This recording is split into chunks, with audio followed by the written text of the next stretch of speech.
Olá, concurseiros, concurseiras. Voltamos com as nossas aulas de processo do trabalho, vamos dar um prosseguimento às nossas aulas. Mais uma vez, um prazer estar aqui com vocês. E hoje nós nessa aula, vamos falar sobre as partes e os procuradores no processo judicial trabalhista. Então, começaremos falando das partes. No caso do dissídio individual, a terminologia usual, a terminologia posta na CLT, na parte processual da consolidação das leis do trabalho e nas leis esparsas, também é reclamante e reclamado. O reclamante, a reclamante, o reclamado, a reclamada. Essa terminologia é uma terminologia histórica, no foro trabalhista ela é utilizada no dia a dia, e o dissídio individual trabalhista não falamos autor e réu, falamos reclamante e reclamada. Há ações especiais em que essa terminologia é distinta, né? No dissídio coletivo, por exemplo, o autor é o suscitante e a requerida, é a suscitada. Temos também, né, as terminologias próprias de leis especiais, ação do mandado de segurança, impetrante e impetrado, né?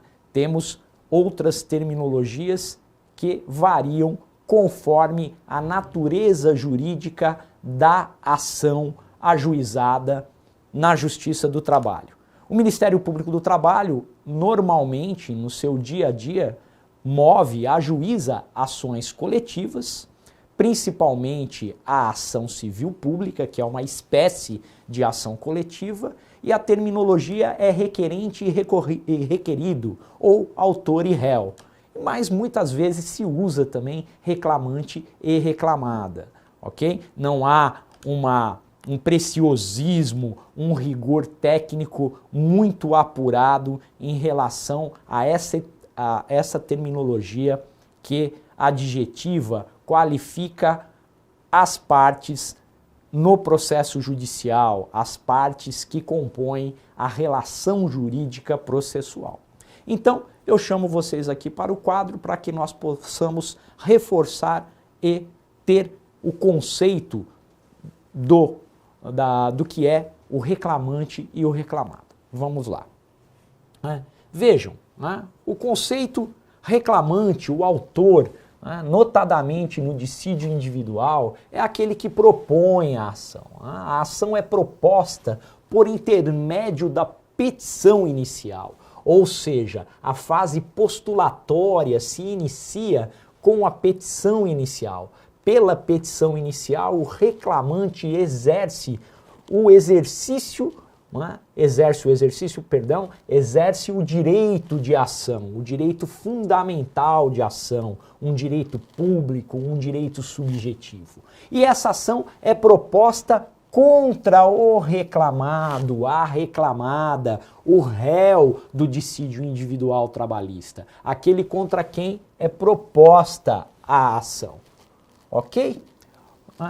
O primeiro, aqui houve uma inversão, na verdade o primeiro ocupa o polo ativo, ok? Vamos aqui, corrigir esse erro material do slide, Aqui é o polo ativo da relação processual e o segundo ocupa o polo passivo da relação processual. Como eu havia dito, a terminologia clássica adotada pela CLT, reclamante e reclamado. E as nomenclaturas diferenciadas que eu também acabei de citar, suscitante e suscitado no dissídio coletivo, e nomenclaturas específicas das ações especiais que não típicas, Não é a ação trabalhista típica, principalmente a ação trabalhista que deriva da relação de emprego, que é a espécie mais usual, mais conhecida da relação de trabalho, ok? Também, né, nós falamos em ação trabalhista, mas a terminologia da CLT, ok? A terminologia é reclamação. Reclamação trabalhista, ok? Essa terminologia, pessoal, tem uma explicação histórica, né, dos primórdios da Justiça do Trabalho. Quando a Justiça do Trabalho sequer fazia parte do Poder Judiciário, né? Os trabalhadores compareciam perante os sindicatos ou nas delegacias regionais do trabalho, nas superintendências regionais do trabalho, isso lá na década de 40, quando da promulgação da CLT, e até mesmo antes, no começo da década de 30, e iam até lá para reclamar. Eu quero reclamar do meu patrão. Então, por isso que surge a terminologia reclamação, ok? Então, é muito importante que nós tenhamos em mente essa terminologia, que é uma terminologia usual e consagrada no processo trabalhista. Agora, nós vamos falar sobre partes para que possamos falar sobre o papel das partes na relação jurídica processual. Relação jurídica processual que, animada pelo contraditório, a noção de processo, a conceituação do processo, que também engloba o exercício do direito de ação, a resistência do réu à pretensão deduzida pelo autor, pelo reclamante, nós temos que também estudar a capacidade processual. E quando falamos em capacidade processual, temos que ter em mente, né, a capacidade de ser parte e a capacidade de exercício. A capacidade de ser parte é a capacidade de direito, pessoal. A capacidade de direito é a capacidade de ser parte. Está posta no artigo 1º do Código Civil Brasileiro. A capacidade de fato ou capacidade de exercício está disciplinada pelos artigos 3º e 4º do Código Civil, que trazem o rol dos absolutamente e relativamente incapazes. Artigo 3º, absolutamente incapazes, e artigo 4º, os relativamente incapazes. Isso para a pessoa física. No caso da pessoa jurídica, a disciplina se dá a partir do artigo 45 do Código Civil. Além da capacidade de direito e da capacidade de fato, também temos que estudar e compreender a capacidade postulatória. A capacidade postulatória, que, regra geral, quem tem a capacidade postulatória são os advogados, os membros do Ministério Público, os procuradores e os advogados públicos. Contudo, vamos ver que no processo do trabalho existe a figura do ius postulandi. Estudamos o ius postulandi no início das nossas aulas e parte da doutrina dá uma importância muito grande ao ius postulandi, a ponto de considerar as regras que tratam do ius postulandi no processo trabalhista como um princípio processual trabalhista. Se é princípio ou se é regra, pouco importa. Obviamente que a diferenciação no âmbito doutrinário ela é importante, né? A acepção jurídica, a técnica processual diz que não devemos confundir um princípio com uma regra. Contudo, nesse momento e para o nosso estudo é importante compreender o Instituto. Vamos novamente ao quadro e vamos falar um pouco da capacidade de direito. A capacidade de direito é a capacidade de ser parte.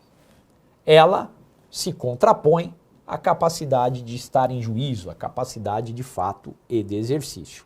Não que ela se contraponha no sentido de oposição, mas são conceituações diferentes, para ser mais preciso e mais claro, ok? Essa capacidade de ser parte, como eu disse, está lá no artigo 1º do Código Civil, que diz que toda pessoa pessoa natural é capaz de direitos e deveres na ordem civil. Então, essa capacidade confere personalidade civil à pessoa natural. E ela começa a partir do nascimento com vida.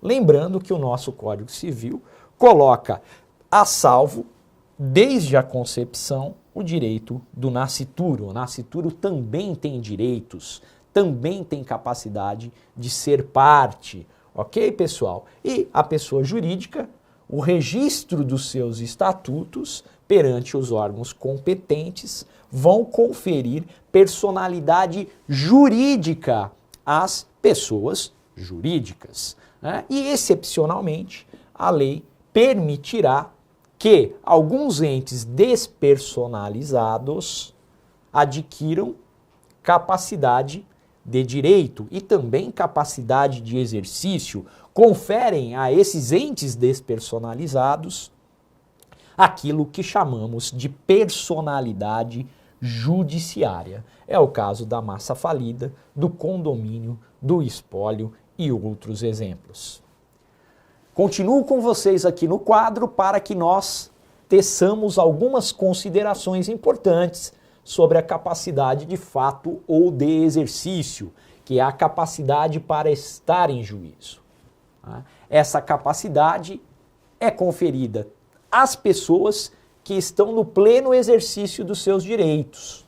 Se essas pessoas não estiverem no pleno exercício dos seus direitos, elas serão representadas ou assistidas. No caso dos absolutamente incapazes, artigo 3º do Código Civil, haverá a representação. Quem representa os absolutamente incapazes? Nós temos que saber quem são os absolutamente incapazes. E nós descobriremos, pela leitura do artigo 3º, artigo 3º que teve dispositivos, incisos revogados recentemente, né, que hoje no Brasil absolutamente incapaz é o menor de 16 anos. É o menor de 16 anos. Ok, pessoal? Somente ele. E ele será representado, esse menor será representado pelos seus genitores, pelos seus pais. Se faltarem os pais, eles serão representados por tutores nomeados pelo juiz, né, por parentes, muitas vezes, que obterão a representação desse menor.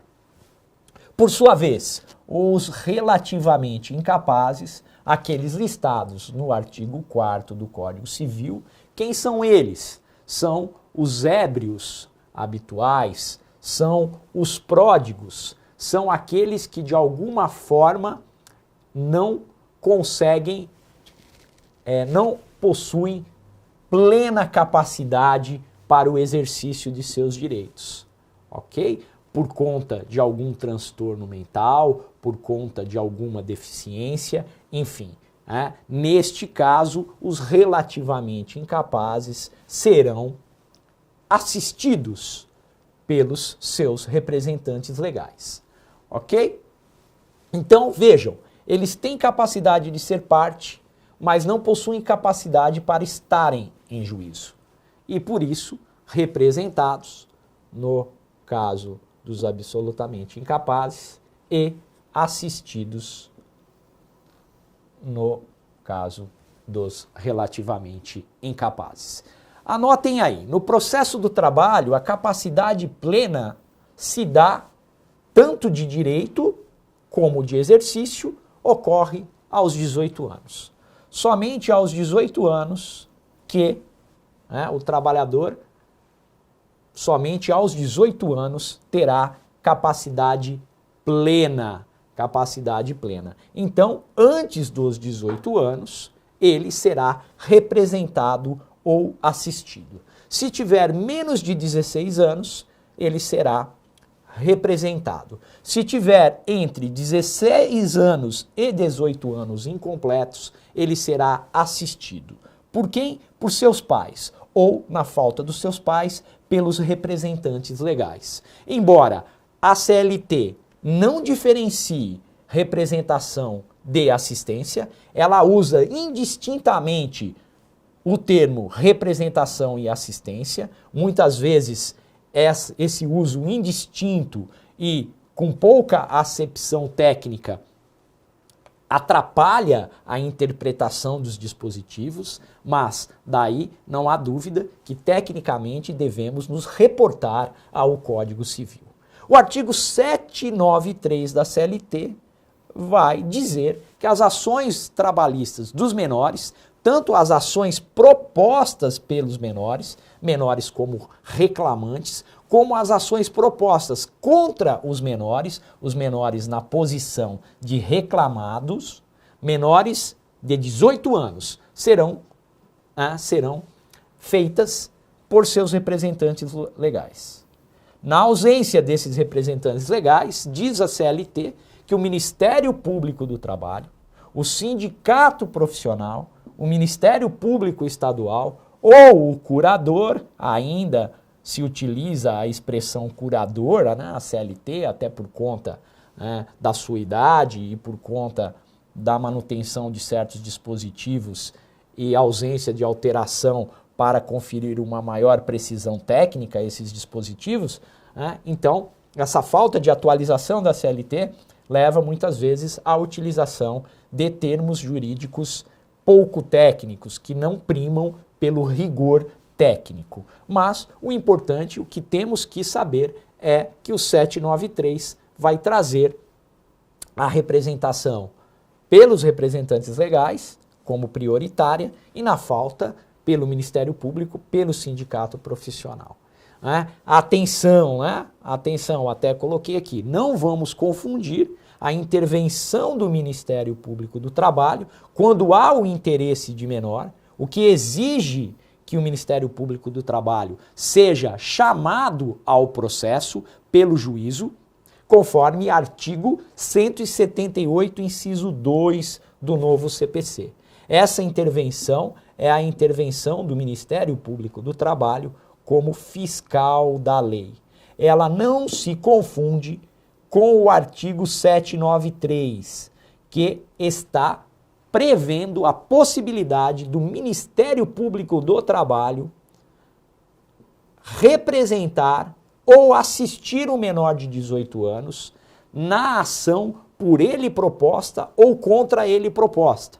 Ou até mesmo o Ministério Público do Trabalho propondo a ação em nome do menor, defendendo o direito do menor, ou seja, colocando-se ao lado do menor no polo ativo ou no polo passivo. O MPT, então, promove a ação ou se defende da pretensão deduzida pelo reclamante. E aqui, no 178, inciso 2 do Código de Processo Civil, que se aplica subsidiariamente ao processo do trabalho, é a figura do fiscal da lei. Portanto, pessoal, esse papel do Ministério Público do Trabalho, nós estudamos na aula de Ministério Público do Trabalho. O Ministério Público do Trabalho age como órgão agente e age como órgão interveniente. Aqui, ele poderá propor a ação em nome do menor, ou se defender de uma ação proposta contra o menor, defender o menor, melhor dizendo, numa ação proposta contra este menor. Neste caso, ele age como representante ou assistente. E existe a hipótese em que o Ministério Público do Trabalho atua como fiscal da lei, como órgão interveniente, atividade custos legis. Neste caso, o Código de Processo Civil exige a fiscalização do Ministério Público do Trabalho. É o que ocorre atualmente nos juizados especiais da infância e da adolescência trabalhista, conhecidos como JEIAs. Alguns tribunais regionais do trabalho, em algumas varas do trabalho que são sede da circunscrição, sede de uma determinada região, possui o JEIA, o Juizado Especial da Infância e da Adolescência, que é responsável por processar e julgar todas as ações propostas por menores ou as ações propostas contra os menores de 18 anos. Autorização para o trabalho infantil é de competência dos GEAs. Esse entendimento está consolidado, existe um acordo entre os ramos do Poder Judiciário e foram, em alguns tribunais regionais do trabalho, foram criados os GEAs. Neste caso, o menor está sendo representado ou assistido pelos seus pais, possui advogado e, mesmo assim, o Ministério Público do Trabalho age como fiscal da lei. Ok? Vamos prosseguir. Representação e assistência. Já conversamos sobre isso. A representação, ela é para os absolutamente incapazes e a assistência é para os relativamente incapazes. Além disso, qual é a diferença prática dos dois institutos? Na assistência, né, é necessária a declaração de vontade de ambos, assistente e assistido. Por quê? Porque este assistido é relativamente incapaz. Então, a vontade dele é relevante. A declaração de vontade de assistente é relevante, ela é compartilhada com o assistente. Na representação, menor de 16 anos, o representante age em nome do representado. Ele substitui o representado. Portanto, basta a sua assinatura. É a sua vontade que tem relevância, por conta da incapacidade de natureza absoluta. Como eu disse, a CLT não prima pela correção terminológica.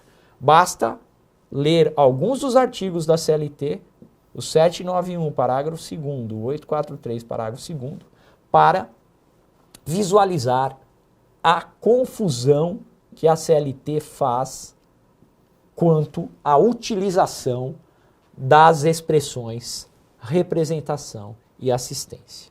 Ok? Agora, pessoal, vamos falar sobre substituição processual. Ok? A substituição processual, qual é a regra geral em qualquer processo? No processo civil, no processo trabalhista não é diferente. Eu defendo o meu direito em meu nome. Direito próprio em nome próprio. Portanto, aqui o que eu tenho é legitimação ordinária. Ok? Não importa se estou sendo representado ou assistido, se eu tenho ou não capacidade de fato plena ou parcial. Ficou para trás a representação e assistência. Aqui é a legitimação.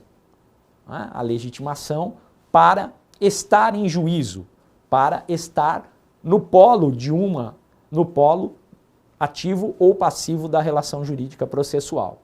Então, o normal é que a legitimação seja ordinária. Eu defendo direito próprio em nome próprio.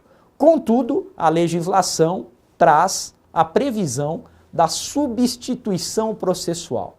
A substituição processual se dá naqueles casos em que a lei permite que um terceiro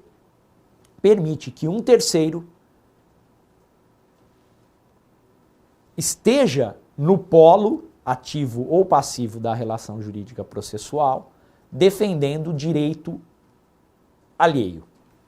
Então, na substituição processual, um ente legitimado, de acordo com o que definir a legislação, defenderá o direito alheio.